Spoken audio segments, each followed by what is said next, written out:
रावण ने अहंकार और घमंड में चूर होकर बहुत से युद्ध लड़े जिसमें रावण को हार का मुंह देखना पड़ा। इस कहानी में ऐसे ही कुछ रावण के युद्ध का वर्णन है। भगवान शिव और रावण का युद्ध। एक बार रावण घमंड में चूर होकर कैलाश पर्वत पर भगवान शिवजी से युद्ध करने पहुंच गया था और भगवान शिव को युद्ध के लिए ललकारने लगा। परंतु भोलेनाथ तो अपने ध्यान में लीन थे। रावण के पुकारने पर जब शिवजी नहीं आए तो रावण कैलाश पर्वत को उठाने लग गया। तब शिवजी ने अपने पैर के अंगूठे से ही पर्वत के भार को बढ़ा दिया जिससे रावण का हाथ पर्वत के नीचे दब गया। बहुत कोशिश करने के बाद भी जब हाथ पर्वत से नहीं निकला, तब रावण ने भगवान शिव को खुश करने के लिए उनका ध्यान करने लगा।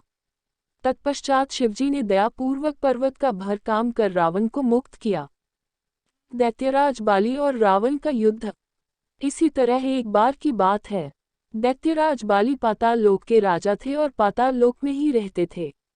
वो एक शक्तिशाली और शूरवीर राजा थे और असुरों और देवताओं में उनकी काफी प्रशंसा होती थी एवं उनको रावण के बराबर ही समझा जाता था। रावण को जब यह पता चलता है कि उसके अलावा भी और भी कोई शक्तिशाली है तो रावण से रहा नहीं गया और वह अपने शक्ति के घमंड में चूर दैत्यराज बाली के पास उनसे युद्ध करने के लिए पहुंच जाता है।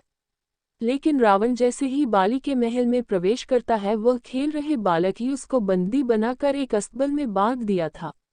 इस प्रकार रावण की यहाँ भी हार हुई थी।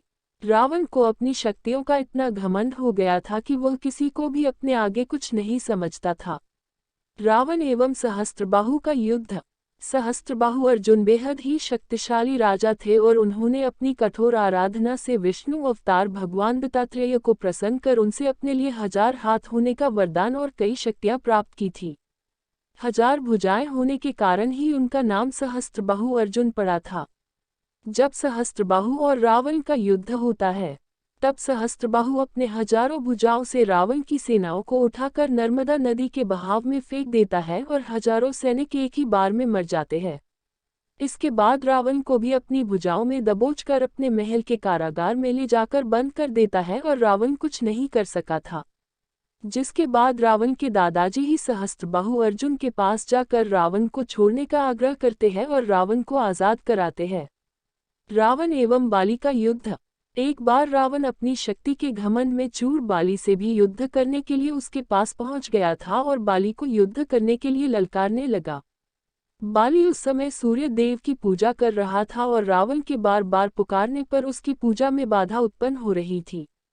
इस तरह बार बार रावण के पुकारने पर बाली काफी क्रोधित हो गया और रावण को अपने बाजू में दबा लिया।